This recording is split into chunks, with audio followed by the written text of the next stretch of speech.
Just a quick update on some injuries. Thielen and Zadarius Smith both returned from being checked out for knee contusions. Dalvin Tomlinson with a right calf. We'll send him for an MRI. Pretty hopeful on that one. We'll just see the timeline. He's been so big for us, contributor for us, that we hope to have back as soon as possible. I'll keep you guys updated on that one. And then late there on the touchdown pass to KJ Osborne, Irv Smith got rolled up. He was kind of in a protection against an all-out pressure, and they got a little ankle there. We'll send him for the MRI as well, and I'll keep you guys updated there. But just in summary, a lot to kind of unpack from this football game. Coming out of the bye, we had a real mindset of wanting to run the football, continue to establish the different types of core runs that we want to be features in our offense. Very excited to give Dalvin Cook a game ball for his first 100-yard game, long overdue.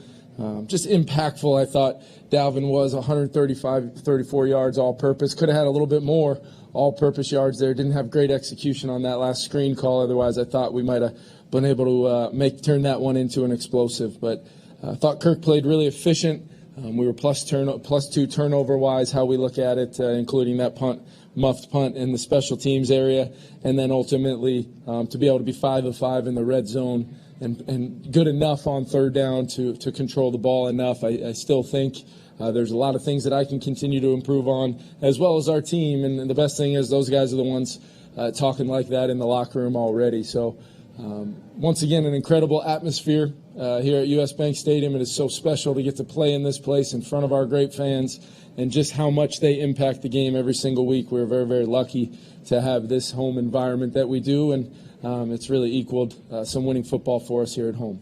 With that, I'll open it up to you guys.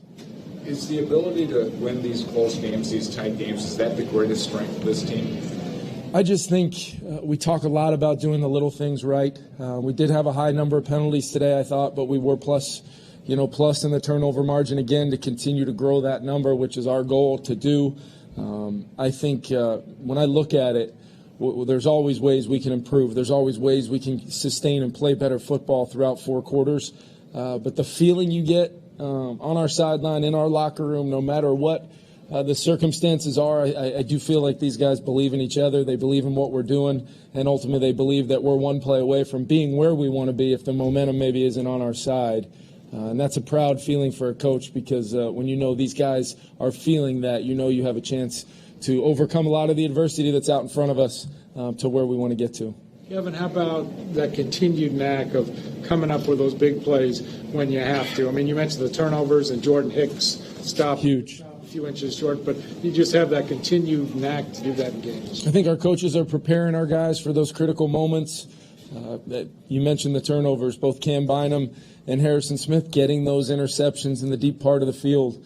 I think it's huge for our team. A great example of what our defense can be when our front is physical and slow down a good rushing attack with a real weapon at the quarterback position to kind of hold them from really getting those explosive runs that they're accustomed to getting to kind of fuel their whole offense.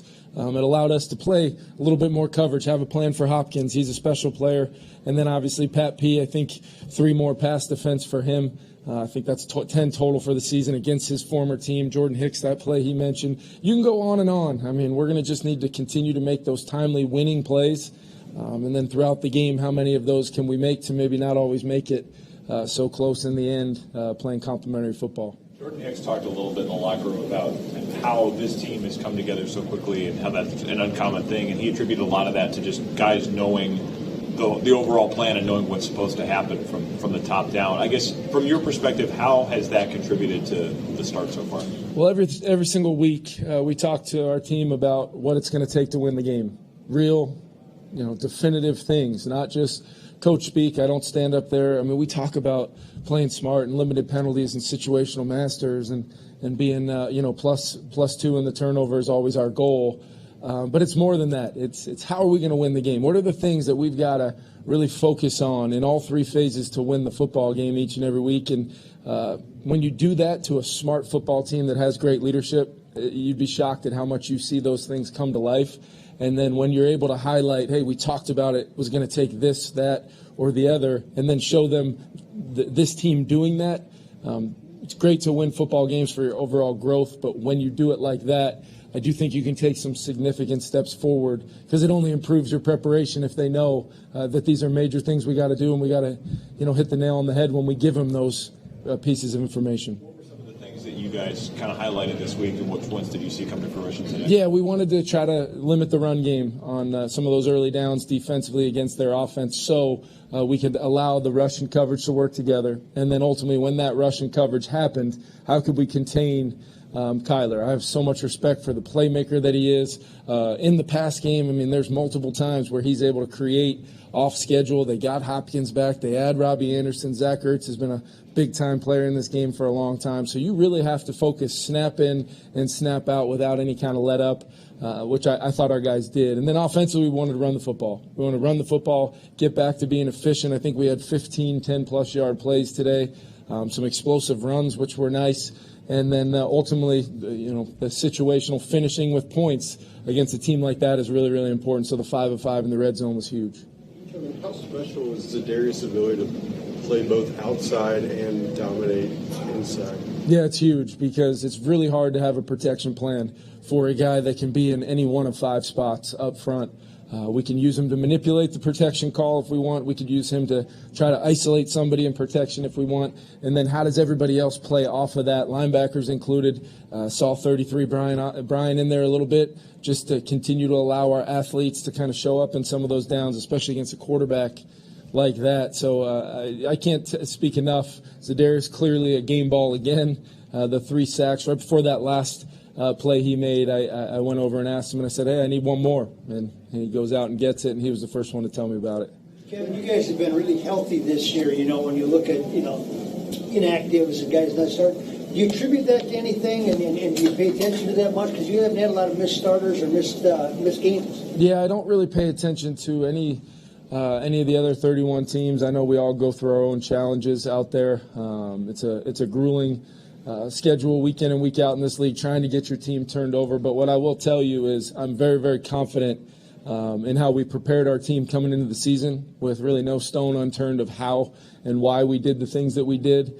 And then ultimately the players taking it. And it's only so much to lay out a plan for players unless, there's that buy-in and understanding of their own role in their own personal health and their preparation week in and week out. It's much, much more than X's and O's. We've got an unbelievable sports performance staff, strength staff, just the resources that we get from our ownership in our great building here at home. We feel like, we can accomplish a lot and prevent a lot at the same time. Now, injuries are going to happen.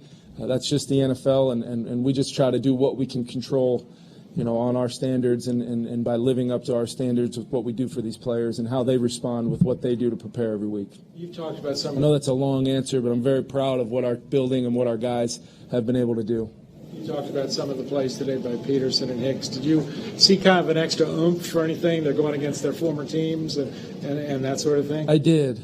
Both Jordan and Patrick, I think today meant they all mean a lot, but I could feel it from both those guys. And it got a little chippy out there at times between, their side and ours, and those are 2 of our leaders. I mean, obviously Patrick Peterson is one of our captains, but Jordan Hicks is a former captain of that football team over there. So when you wear a C for any team in this league, that carries a lot of weight as far as both with your teammates and with maybe your former teammates. So I think it meant a lot to him to play well. He did. Made that great tackle on 4th down, and Pat P, like I said, continues to show up. Really proud of those guys. They both got game balls as well. What do you think worked well for you guys in the red zone today, going 5 of 5 down there? The first rushing touchdown being our quarterback, he's talked a lot about, when people don't account for the quarterback, just what can he be as that kind of 6th eligible to go get us what he can. And he was just trying to steal a first down and found himself in the end zone. Unbelievably huge play on our first drive to go get that touchdown. We're able to get a couple other rushing touchdowns, kind of not needing to get all the way down to the 1-yard line. I got to continue to have trust that we can run it in and be physical down there. And then 2 touchdown passes, where one of which we got big and the illusion of a run and found somebody pretty open again. And then 3rd down, tight coverage, all-out pressure. Kirk makes a great protection call. KJ Osborne in that moment making a huge play that those that came out to training camp and those that have seen us in some of these games, they've seen that concept before. Our opponents probably seen it before, but that level of execution is what was the secret to making that go at that moment when we had to have it. Talk about the illusion. How satisfying is it when you maybe lean on previous looks that you've shown in other games and use this motion, just various kind of deceptiveness to set up those scores in the red zone? Yeah, it's huge. That's what marrying the run and the pass is all about. Those mantras and those philosophies matter in situational football, especially when you are a team that wants to, be diverse in the red zone and apply a lot of different types of pressure to the defense. But when that field shrinks, some of the illusion can kind of be hard to come by sometimes if you don't have the ability to run it or protect in the pass game. And that 5 of 5 is a credit to all of those guys. And really, when I think back on any times we've had lapses in the red zone, it's really been by our own doing, in my opinion.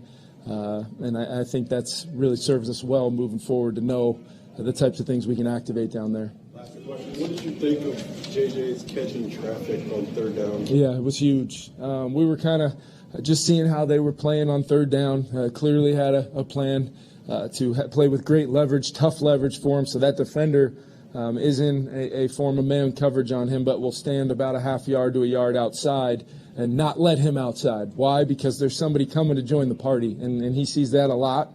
And so what he did was he was able to kind of not worry about fighting to win the leverage. I'm just going to be in attack mode. And what I loved was Kirk's willingness to put that ball up at that moment to, our best player when we had to have it, and he made an unbelievable catch right there. But I give Kirk a lot of credit, and when we can hold up and give Kirk time, he's proven to make those throws for us. You mentioned winning plays. Are there some parameters you set for winning plays, or do you just say if a guy wins, beats his opponent? No, it's what it is. It's the winning plays in critical moments that we look at. It's not always, the fourth quarter or the end of the first half, end of the second half. Sometimes it could be a winning play in my mind is when your quarterback scrambles for a touchdown against kind of a single high man look where they're not accounting for him. That's a winning play in my mind. Jordan Hicks, it won't go on the stat sheet as a turnover, but that tackle a half yard short, being where he needs to be at that moment to make that play, winning play. And then special teams, obviously, accounting for that, that extra turnover there with the fumble recovery by Troy Dye. Those guys have been huge for us. We'll continue to search for those plays as much as possible, but I'm really proud of our team, proud of our fans. Another unbelievable experience here at US Bank. Good for us, really hard for our opponent, and we're hoping to have that each and every time we get to play here. Thank you, guys.